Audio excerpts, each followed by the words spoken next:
Good evening.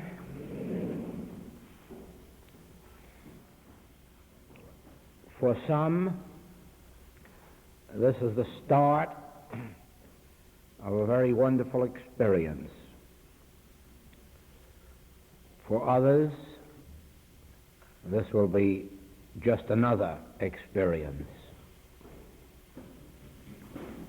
For still others, it will prove to be the most sacred and most important event that has ever taken place in their lives up to this moment.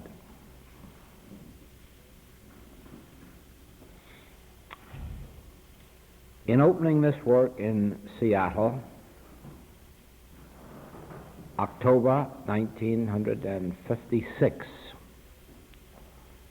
I must tell you that our closed classwork began here in this very room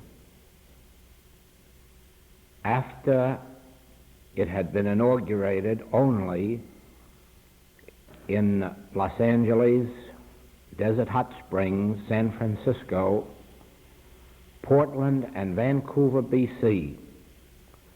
Those were the only cities in the United States or Canada that had ever had closed classwork until that time when it was held here.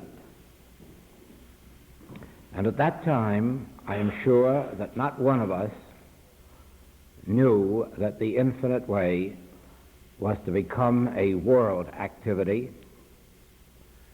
a recognized spiritual activity, respected and in some cases wonderfully demonstrated in many parts of the world.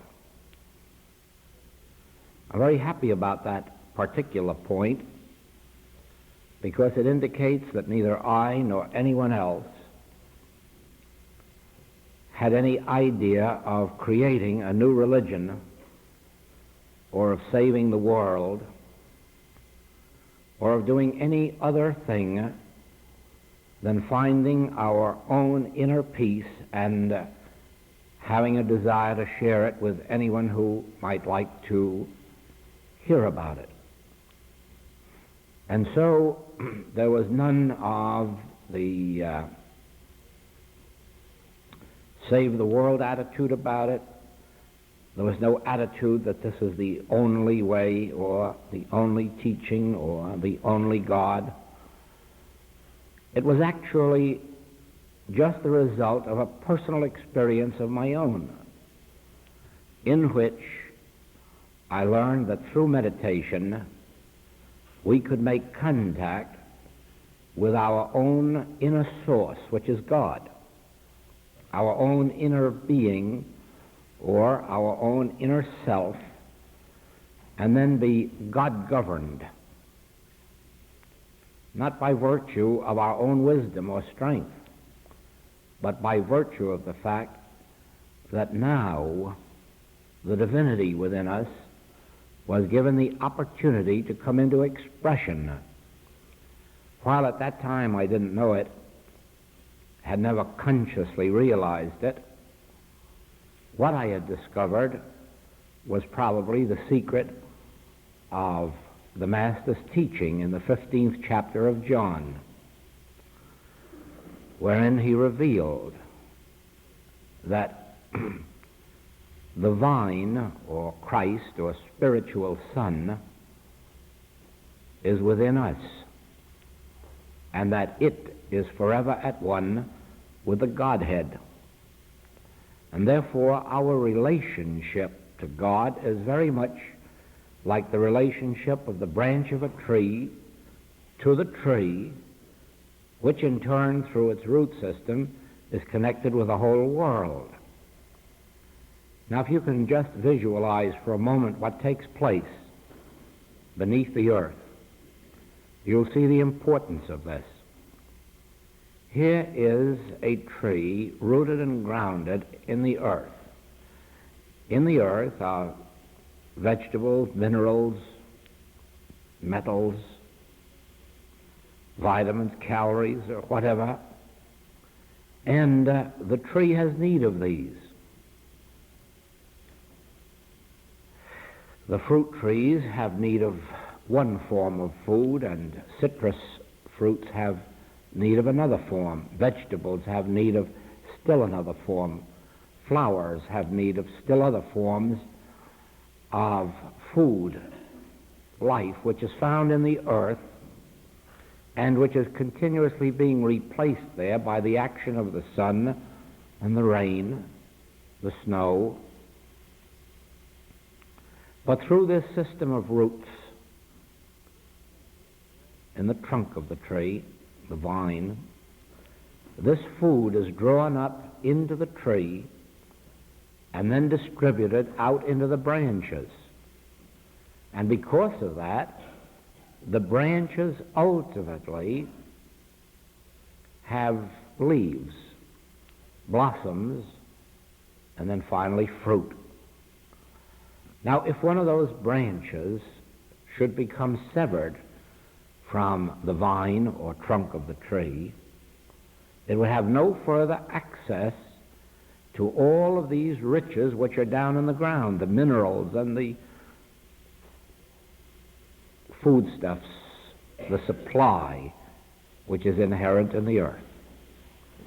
And so the branch would wither, and it would die, be cast into the furnace, and that would be the end of the branch. So the Master tells us that we are the branches, but that within us is something called I. I am the vine. Just silently within yourself think of that word I, or declare it within yourself now, I. And remember that the Master said that that I is the vine that is connected with God. That is the I that he spoke of when he said, I and the Father are one. And when you say I inside yourself, remember, that is the part of you that is one with God. And as long as you consciously remember that that I within you is consciously one with God, all the food, all the substance, all the wisdom, knowledge, intelligence, virtues, powers, vitalities, immortalities, that is the nature of God, is pouring through this I, which you now are declaring, and it is coming right out here into your body. It is producing the health of your body, the wisdom of your mind, the guidance, the virtues, the benevolence. Whatever there is of good about you is flowing to you from the Godhead through this I which you've just announced. Without the knowledge of this, you are as a branch that is cut off, and you'll probably go through your 80 years and 10, some less than that, and some now, by the grace of Materia Medica, may last even longer. But it will be a physical life, and it will have an ending, and even that physical life will not be lived in the fullness of joy. Why? No one can ever attain joy from an external circumstance, condition, or person. Once you understand how to enjoy life, you can derive a great deal of joy through your associations with your family, with your friends, with your church members, your neighbors, the citizens of the world, through them, but not from them. Because it is the nature of the human that regardless of what it is in the world that he believes would give him pleasure, the moment he has it, the pleasure begins to fade. A person longs all their life for a diamond and then receives it, and then finds out that it isn't so wonderful after all. He doesn't probably realize that the reason is the neighbor has one twice as big. And so it is, you've seen examples in the newspapers of how hundreds of men spend millions of dollars trying to gain one of our Hollywood stars, all for himself. In their youthfulness and beauty, they're certainly attractive, and what happens afterward? You know what happens. A Hollywood divorce. Why? Because no one is quite as attractive as they seem to be while you haven't got them. And so it is that the attaining of a person or the attaining of a thing, even to the extent of attaining $1 million, isn't really what it seems and never has satisfied anyone, unless there were something that went along with the attaining that changed the picture. Ah, yes. If we meet each other, boy meets girl and vice versa, and they find some qualities that attract them to each other, and they marry, that is no longer possession, that is union. And therefore it is possible to find happiness, contentment, permanence in marriage, not by virtue of possessing each other, but by possession of the union of these qualities which unite with each other. Now here was what I learned without knowing that it was the 15th chapter of John. I learned that whatever joy had come to me through business success or the income that went with it, whatever joy came to me through friendships or family relationships, really and truly wasn't satisfying. There was still an ache and a void within me. Humanly, I had more than most people, but inwardly I had less than I believed others had. Since then, I know that nearly everyone has the same ache, the same void within them, regardless of what they possess in the outer sense. It took many, many years of study, revelation, unfoldment, before I discovered that hollow that I had inside of me, that aching void, was a desire for God and a need for God, and that nothing was ever going to fulfill it until I found God. And since I have found conscious oneness with God, conscious union with God, regardless of the fact that I have had problems in the outer, I have never been separated from my good, never been separated from that joy which no man can take from me, no circumstance can take from me, no outer problem can take from me, because always I can retire into that inner part of my own being and commune. Now, having discovered something of that, it seemed that it set me apart from the world, and that I would live the rest of my days separate and apart from the world, except that I would continue to do the healing work which I loved. But that wasn't to be, because as soon as someone got to know me, they felt that I had something, and they wanted some of it, and I was willing to share it. That which I had, I still have, and that is this conscious union with God. That is what you feel. That is what has drawn you here to this classwork. It isn't anything that is in print. It is something you feel when you get to know me, even if you only get to know me impersonally from a platform. You feel it. And that's what you feel. It's no personal virtue. It's no personal goodness. Humanly, I have nothing that the world has ever wanted.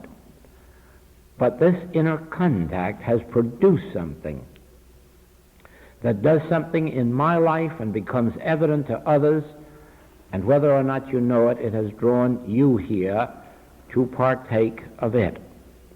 Now then, something of this I knew when that first classwork was held here in Seattle.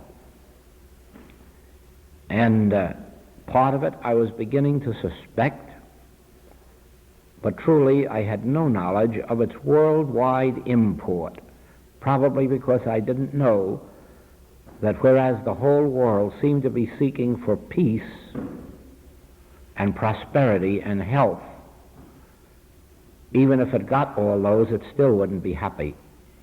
It would have to have this union with God to complete it. And so, while the world was madly seeking health by any means it could get it, and wealth and peace on earth, I learned that that is not what it was seeking or what would satisfy it if it got it. What they were seeking was the kingdom of God, the realm of God, the realization of God. And I knew that nobody was going to be happy with their health or their wealth or their peace on earth until they had it. And in that knowledge, the demands came from other cities, other places, and finally foreign countries, until this word has spread around the entire Protestant world. Now,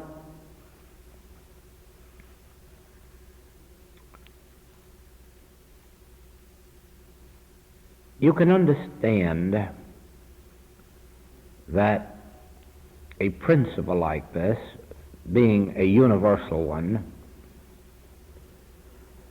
if it is attractive to you and if it fulfills something in you, must of necessity be desired throughout the world, and therefore it could never be possible for any one man to satisfy the demands around the world for such a message. Even with all the books that we have written, even with the grace of God, which has published these books in the English, in American editions, British editions, Holland, Dutch, German, now going into the Danish, and still further within a short time. No one can satisfy that, and so in each city there must be those equipped to carry on this work. And so it has been that in quite a few cities, some have developed capable of carrying it on. One of the qualifications necessary for carrying it on is spiritual healing. Some, against my advice, have attempted to carry on without the ability to heal and have found that it doesn't work. People aren't interested in a philosophy of words unless it can be backed with demonstration.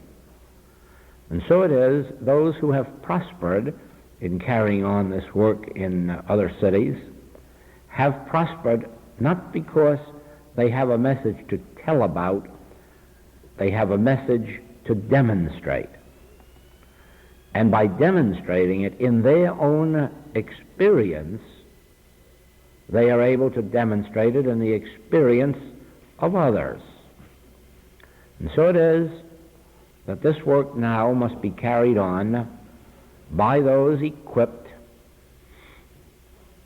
by those willing to devote themselves to that activity.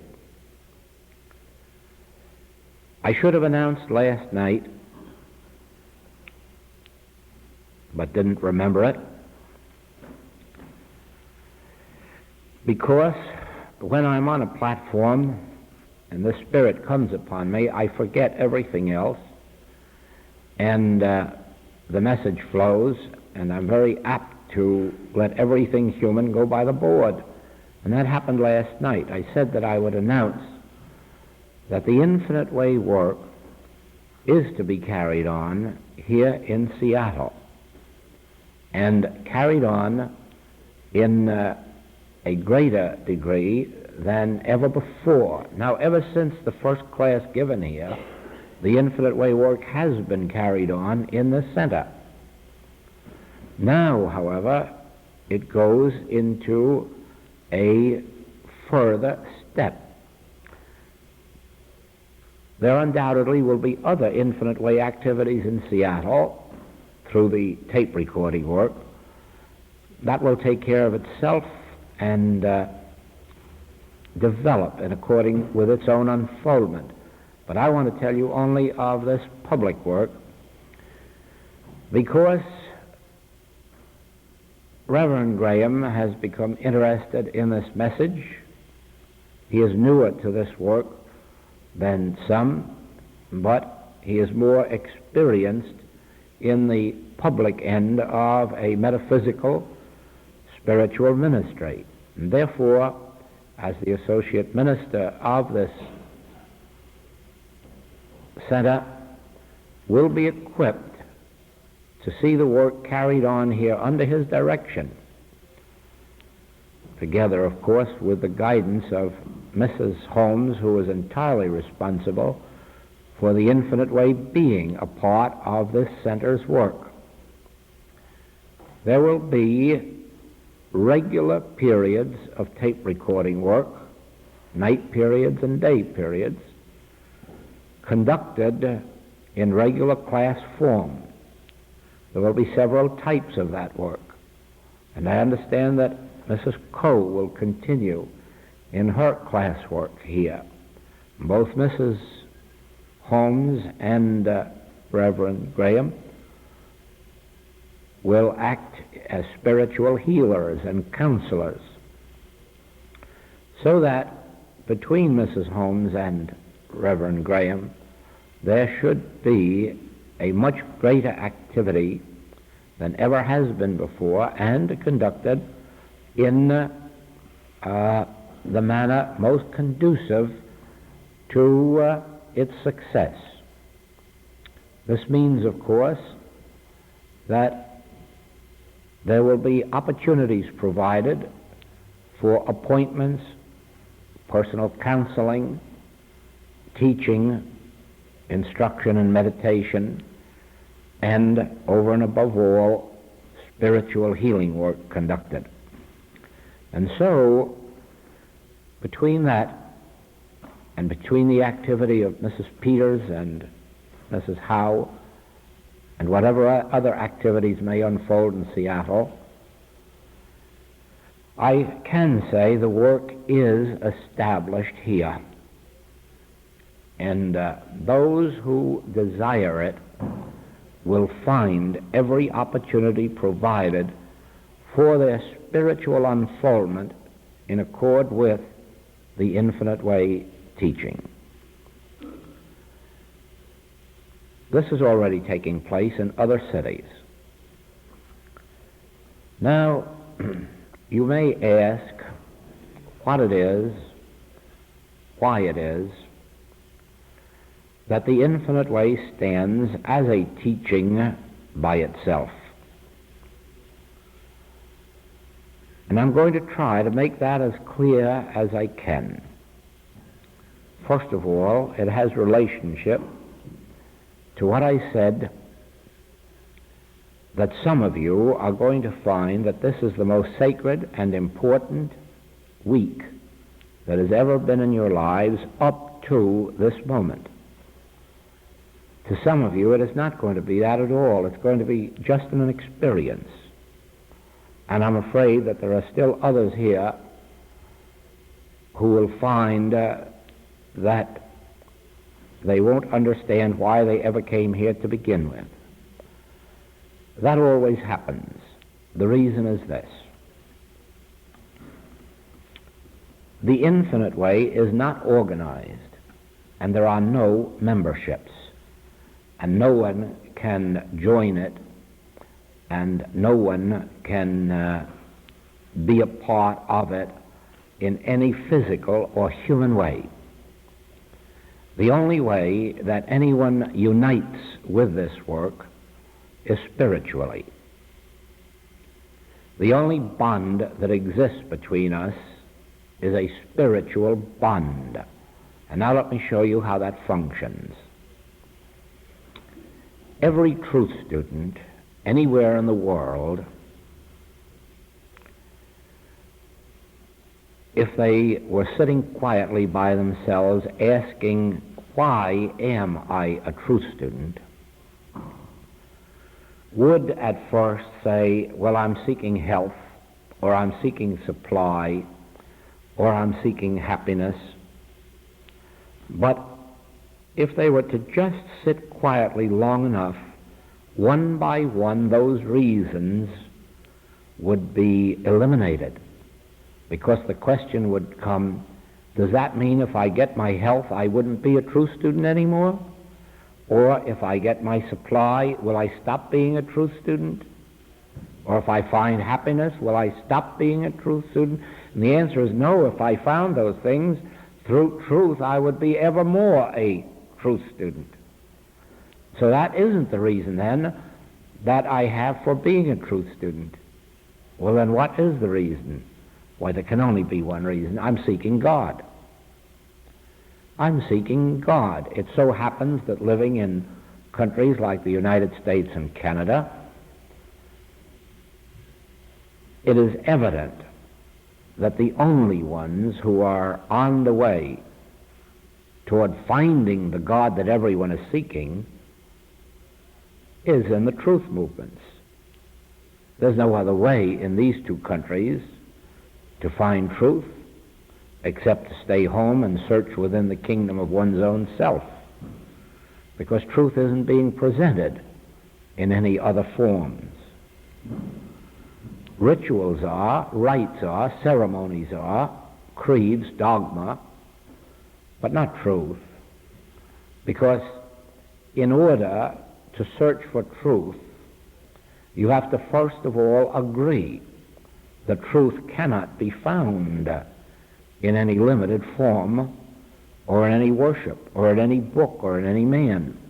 And so one has to start out with the realization that to find truth, one has to be completely free of any such nonsensical belief that Christians have truth, or Hebrews have truth, or Mohammedans have truth. As religious organizations or teachings, that's partial. The kingdom of truth is within oneself, and in order to find it, one must find it. Now that doesn't mean that there aren't Christians who have found it, or Mohammedans, or Hebrews, for they have. Truth can be found while a member of any religion or of none. But merely being a part of a religion will certainly never reveal truth, because it isn't accomplished in that way. There must be complete freedom. No one has ever yet found freedom, found truth, while they had one iota of bigotry or bias or prejudice toward any religion or race or color. You see, truth cannot be found through such limited vision. One must have arisen to the place where they realize that truth is of God, and God existed before there ever existed a religious teaching. God existed before Abraham was, the father of the Hebrew race. God existed before the Aryans of India. God must have existed before there was a human being to seek or search for God. Once you perceive that, you will have started on the search for God. And that's what happens in truth. No one in truth makes any pretension of having discovered the only true God, or the only true way to be with God, or the only true way to be in God's care. No. In truth, it is recognized that no one is in God except the individual who has found himself there, regardless of what organization he may or not belong to. Now, we here then are truth students, and we are free. We belong to nothing. You, those of you who have not yet found the truth, who have not found your God, who have not found your conscious union with God, are still enjoying the freedom that permits you to seek any teacher, any teaching that may come to your attention which holds out promise of finding God. By virtue of being with us, even in this class, there are no restrictions, no ties, and you are free after this week to seek any book, any teacher, any teaching that you like. And probably with this added word of caution, when you do find your teacher or your teaching, give up all others and be as true to that teacher or teaching as you expect the teacher to be to you. The relationship that you expect from your teacher, that is complete and utter devotion to God and to you, that is what you must give to your teacher and your teaching. Abandoning all others, cling to this one as you do in marriage. Because having found your teacher or your teaching, you have found your life eternal. Now, you will still be a free agent. And it is for this reason that some, even after these classes, lose their way. Many people believe that living in the United States guarantees them their freedom. It does. It guarantees them the right to enjoy their freedom if they have the courage and if they have the wisdom to hold on to it. But it doesn't guarantee that they'll have it forever. No one can guarantee that, because in proportion as a citizenship becomes lax, there are always those to step in and take away those liberties and those freedoms that we're actually guaranteed in the Constitution, but which you couldn't have guaranteed in your life unless you stood valiantly at your polls and voted in such a way as to be sure that those freedoms would be maintained. No one can guarantee you, as American citizens, freedom except yourselves. And if you study the issues of your political life to such an extent and with such a clarity of thought that you can go to the polls and vote intelligently, that freedom will continue. And if not, be assured of this: if you allow the mesmerism of the press, of newspapers, of holy rollers or whatnot in the political field to sway your minds, it won't be too long till the freedoms which have been guaranteed you will be found missing. Some of us who've lived in the last 30 years have witnessed many of our freedoms taken away from us. Some we've regained, and some we probably never will regain because our carelessness was of too great an extent. Now with this also, you may find your God, you may find your truth through the infinite way, but no one can assure you that you will keep it. Lot's wife looked back. Someone else in Scripture sold their birthright for a mess of pottage. And there are always those who do not understand the true nature of freedom and how one must stand fast to hold it, who surrender themselves to the influence of others. And so it is, the Master warned against false teachers and false teachings. Nobody can tell you which they are. You yourself have to stand within yourself and measure everything that is offered to you against what you know to be demonstrable truth. So it is.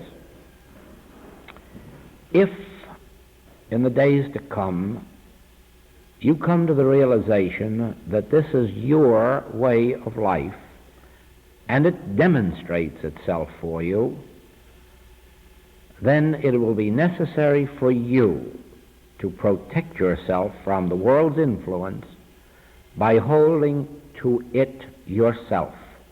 Even if we offered you a membership, it would be no guarantee that you wouldn't stray.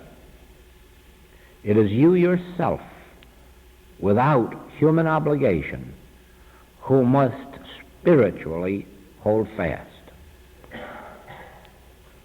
Freedom is hard to win.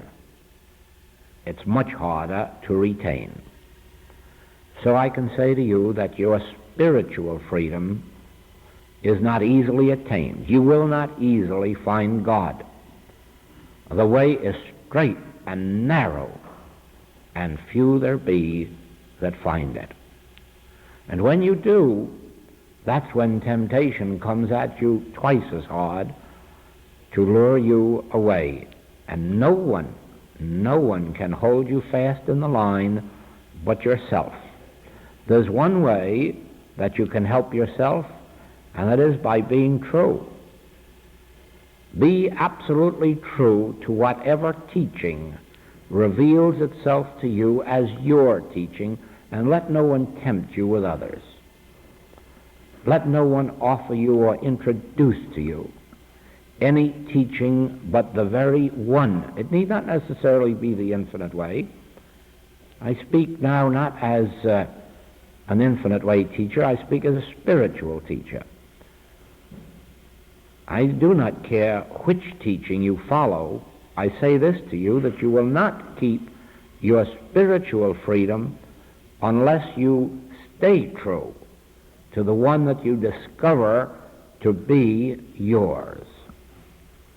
Now I come to one of the great benefits that come from this being true to the teaching that is yours. In coming into this closed class work, you are now a part of a united spiritual consciousness which circles this globe. At this present time, there are 24 hours in every day. There is not a single one of those hours in which there are not groups of infinite way students all around the globe in prayer for you. Just as when you complete this work, you will be in prayer for all these others. Now, you in the state of Washington may be in prayer at 6 a.m. or 12 o'clock noon or 12 o'clock midnight or 3 a.m. But remember this, that in Chicago there will be others at prayer at 7 a.m. and 1 p.m. and 1 a.m. and 4 a.m. And in New York, still an hour later. And in London, 3 hours later. And in Africa, 5 hours later, and so on. So that at no period of the day or night are you outside of the consciousness of infinite way prayer and treatment.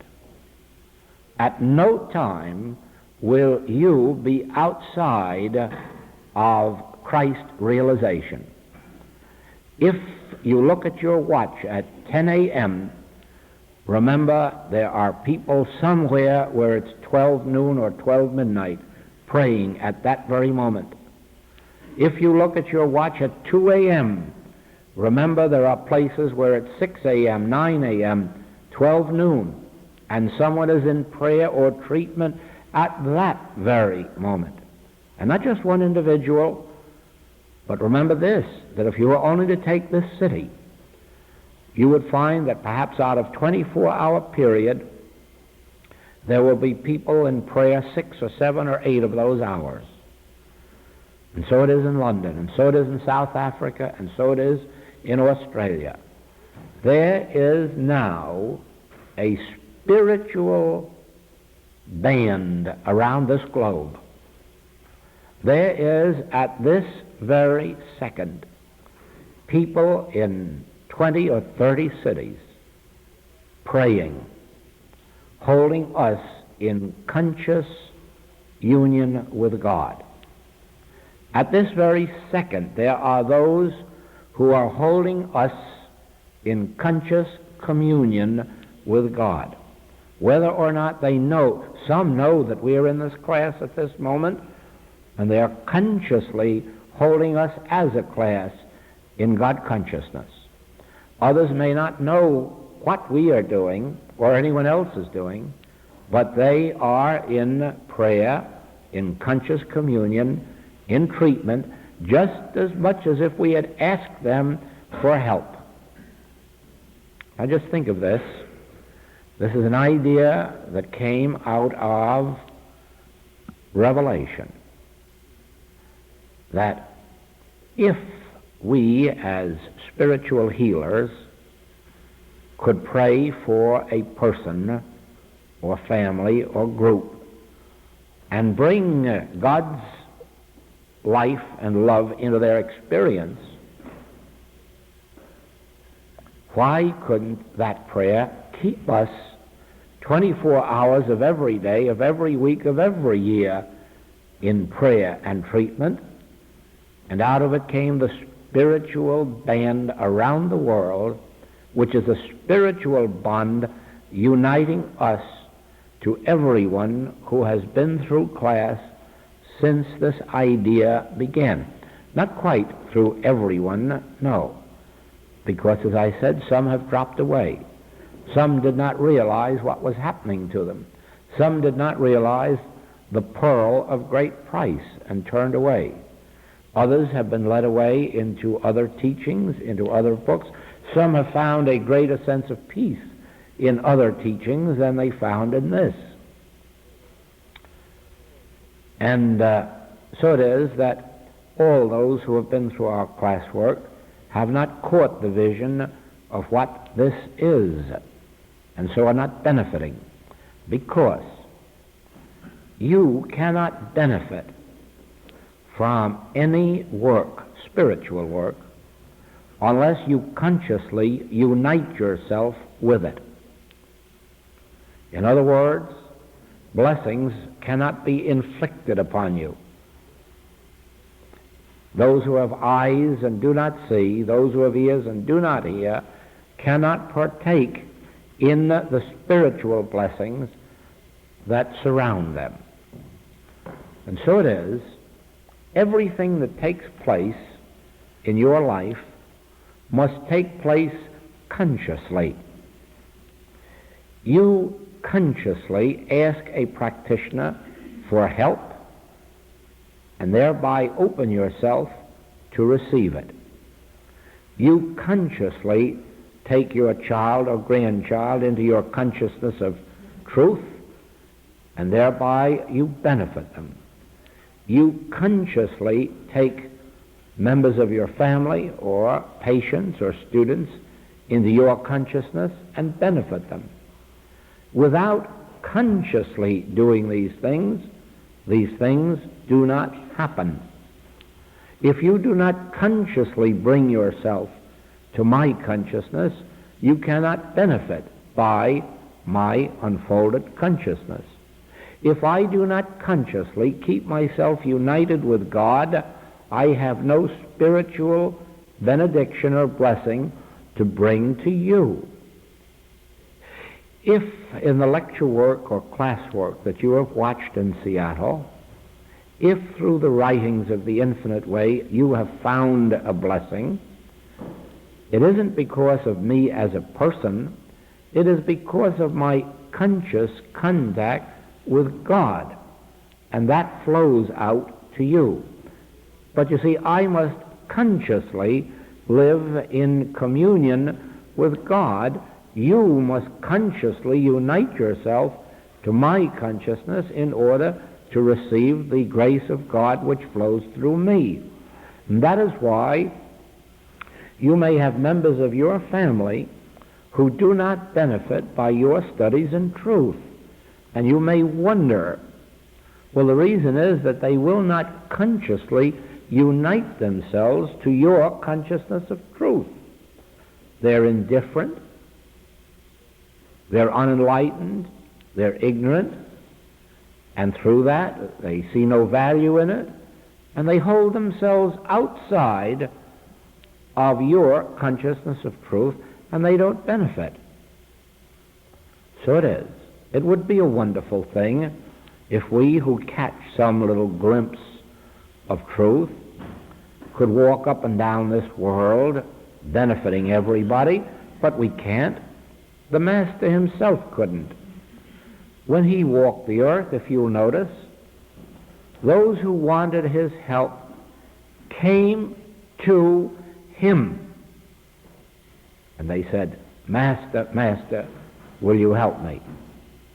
Master, heal me. They brought themselves to him. And sometimes he wasn't even sure that they could get the benefit of it then,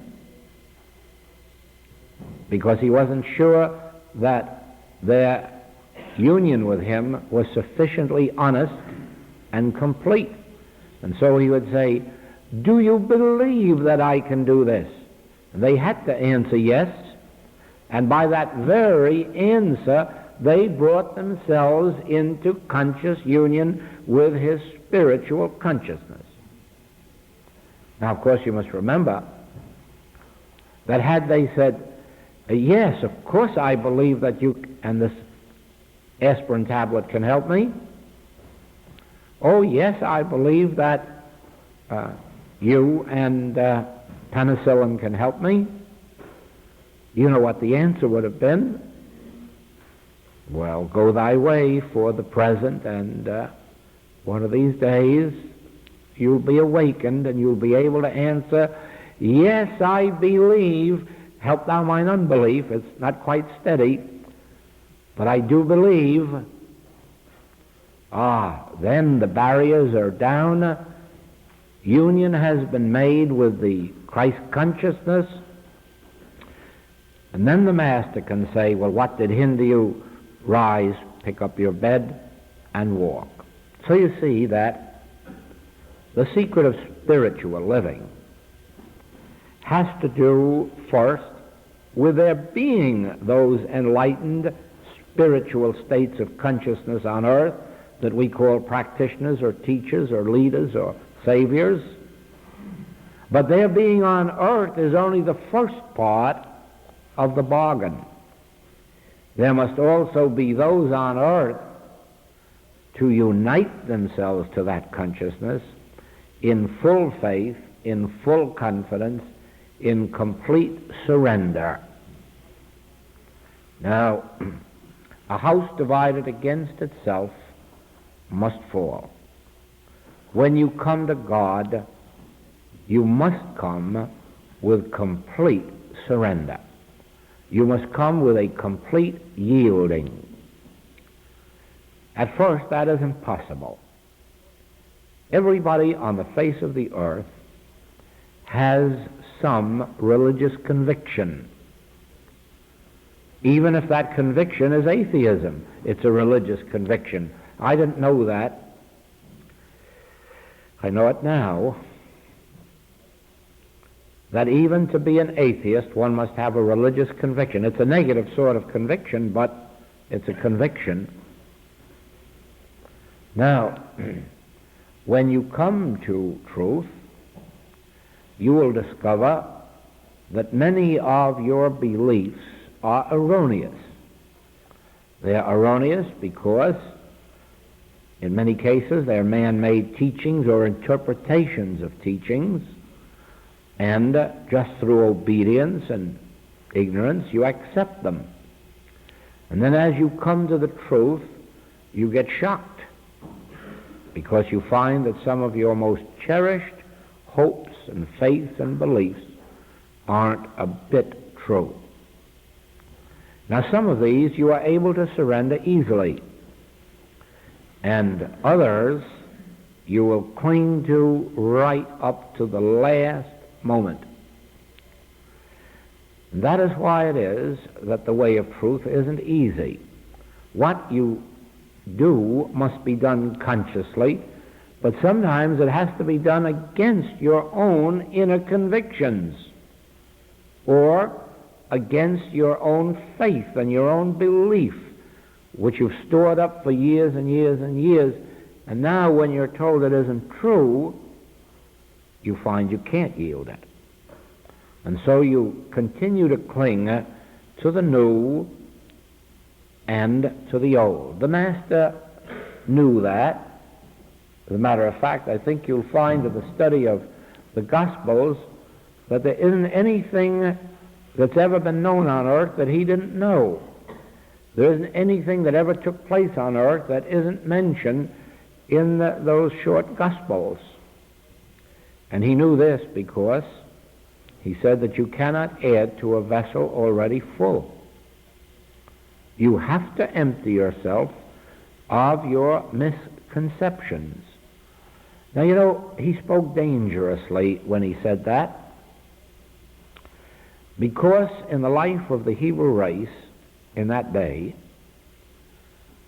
the temple, the synagogue, the Hebrew teachings were very binding on people, and it was a very forceful organization. And what you were told, you had to believe. And what you were told to do, you had to do. And the result was that a fear crept in. If I disobey, maybe I'll go to hell.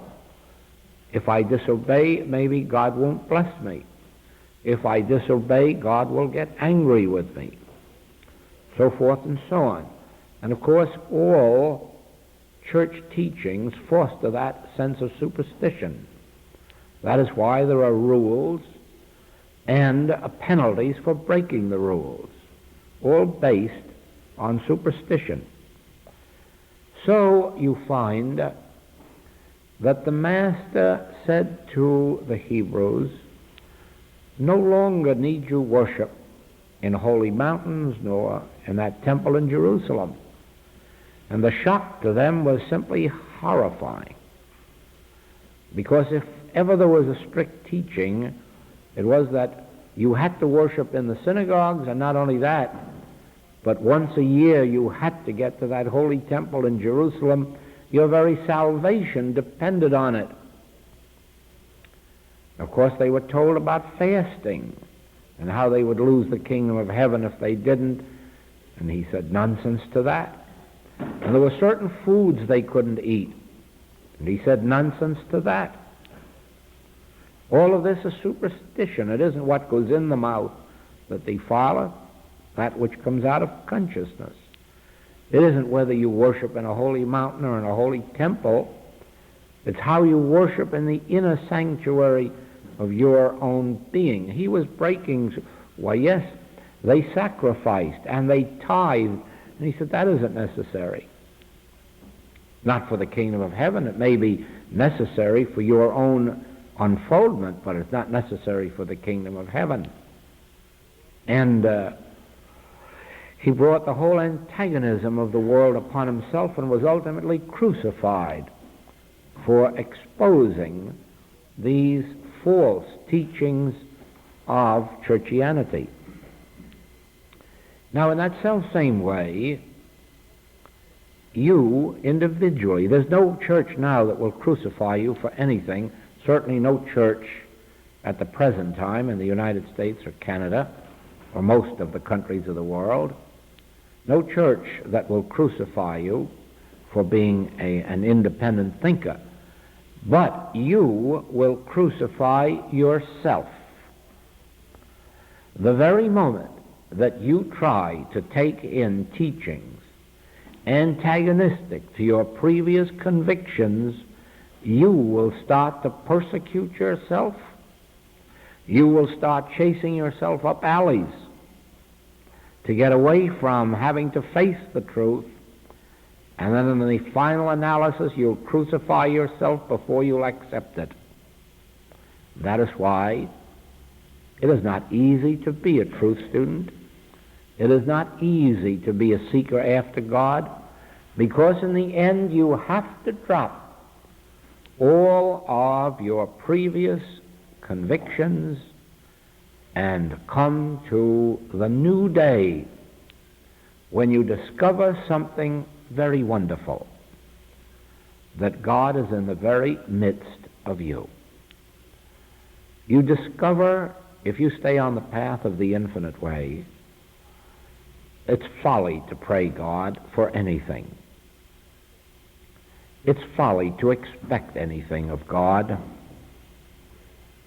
It's folly to fear God. It's folly to fear that God will ever be displeased with you, whatever you may do. It is folly to believe that you are being punished for your sins, past, present, or future. All of this you have to unlearn. All of this must be purged out of your system, that by going through a process of baptism or communion, that you are any whit nearer God than you were before. Paul exposed all that when he wiped out the deepest religious rite there was in Judaism, that of circumcision. Why, even to this day, circumcision is a tremendous importance in the Hebrew faith. No such thing as a Jew, Reformed or Orthodox, who would even hope to be a Jew without circumcision. And yet, Paul said, circumcision or no circumcision, it all availeth nothing. What takes place as an outer experience is of no value. It's what takes place within. There is an inner circumcision, just as there is an inner baptism and an inner communion. And these are so important that you can't do without them. As a matter of fact, you cannot attain the kingdom of God without realizing them, experiencing them, because they are a part of realization. And that is why all of the church rites and rituals are based on truth. Right from the very fact of ordination, there is such a thing as spiritual ordination. You will read of it in the book Metaphysical Notes under the chapter Ordination, because that was an actual experience of ordination that took place. It wasn't a writing about ordination. It was an actual spiritual ordination that took place. Now, to be ordained of God makes one a minister. But it has no relationship to whether you get a degree or whether you get a black robe, none whatsoever. If the outer physical ordination is not an expression of something that has already taken place as an inner ordination, then the outer ordination is nothing but a costume such as an actor might wear on a stage. Anybody can go on the stage and play the part of a minister. And anybody that fulfills church requirements can go on the church platform and play the part of a minister. But the only ministers on the platform or off are the ministers who have been spiritually ordained by an inner call to divine service. And believe me, there are plenty of them inside the church, but there are also plenty of them outside the church. Being inside the church does not bar anyone from God's call, but being outside the church does not bar anyone, because the church in and of itself isn't the power. The contact or union with God is the power. And so we have laymen, businessmen, serving as ministers who are divinely ordained and who have every right to be doing it. Well, we are going to have to take a few minutes of rest. Oh, where did the time go?